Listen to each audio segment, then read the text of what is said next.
Late in 2024, we got a sneak peek of what Six Flags had planned for 2026. We were all taken aback by Six Flags Over Texas getting a record-breaking dive coaster.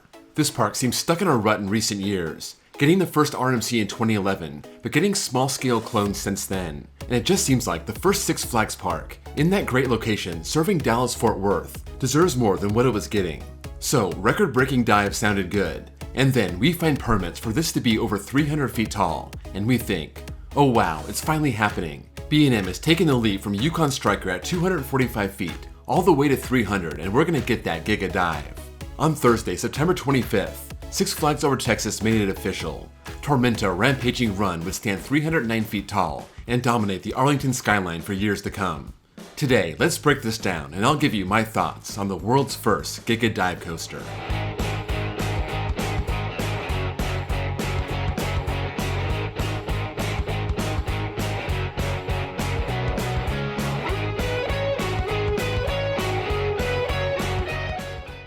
First, I want to thank my Patreons and my new member, Sleepy Squib. If you want bonus access, bonus content, behind the scenes videos, a shout out when you join, and your name on this fancy Patreon screen, follow the link below and join.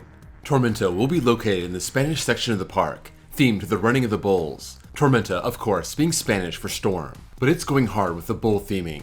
The name is alright. I like that it's not a DC character, and I do like the track color, the brown spine and the off-yellow rails. This will use 8 across trains, 3 rows per train, 24 riders per train. This not quite as long as Griffin at 10 across, but lately we've been seeing 7 across on smaller scale dives like Iron Menace, Dr. Diabolical. Emperor actually only has 6 across. So, not the best capacity, but it should be fine. This will take the spot of Lava Bora, right in the edge of the parking lot, and people will be walking right next to that drop coming into the park, so I love that location. It rises up 309 feet, makes a left-hand turn, and drops down, oh no, 285 feet. Here we go again. It doesn't drop the full 300 feet. Is this really a Giga?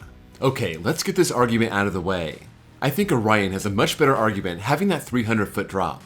I honestly don't care how tall the ride is if it doesn't have the full drop. But you can argue at certain points it gets all the way down to the ground, so there's your 300 feet right there. I'm not going to stress this too much. It's the ultimate coaster nerd topic. But I'm not going to disparage anyone saying it's a Giga, or it's not a Giga. You both have a point.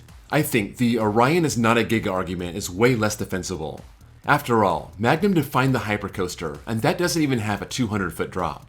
Anyway, down that 285 foot drop at 95 degrees. And even though I don't like how the new B&M vests have killed the great floater airtime you get in these dive coasters, that extra 5-degree kick they started with Dr. Diabolical has been a godsend.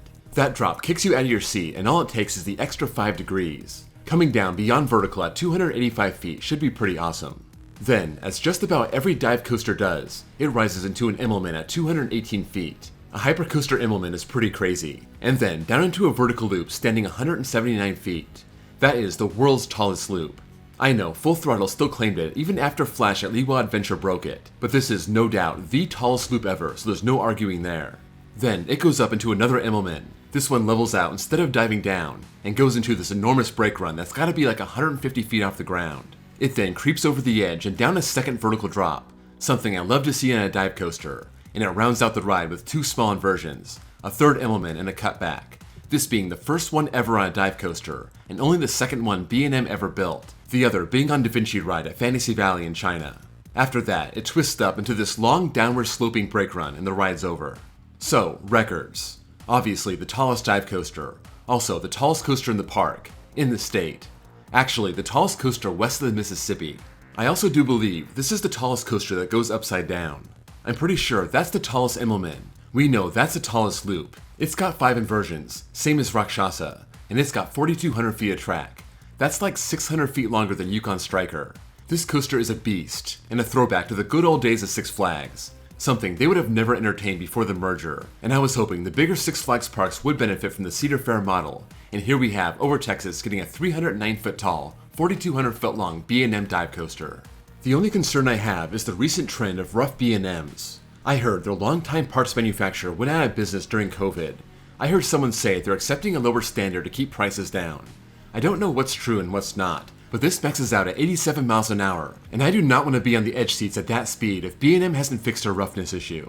Iron Menace was painful enough on the edge. Now, double that size, and that could be a big problem. For the sake of everyone's heads, I hope this doesn't rattle. If they fix that aspect, I'm excited for it. It could be the best dive coaster. I love the 285-foot beyond vertical drop. I love that gigantic loop. I love the big second drop off the mid-course. I don't love the 3 Immelmans, but there is only so much you can do with the dive coaster layout, and I think this has enough outside the first drop to make it a pretty well-rounded ride. It has enough to enjoy to make it more than just a one-trick pony, and it's really great to have a big new coaster like this in the West. I know Arlington isn't really West, but as stacked as the Midwest and East Coast is, this is a nice change. I'll be riding this next year, barring the classic Six Flags random ride delay, and it could be a top 2 or 3 coaster in the country opening in 2026. Let me know what you think about Tormenta Rampaging Run. Do you like its theme? Do you think it could be the best ride in the park? Do you think it's a good addition for Six Flags Over Texas? Are you worried about the B&M rattle? And most of all, do you think this is a Giga even though it doesn't have a 300-foot drop? Sound off in the comments below. If you enjoyed this video, please drop a like, and if you're new here and love coasters, please give me a sub. Also, check out my second channel where I post copyright-free off-ride footage. Thank you all for watching, and I'll see you all next time.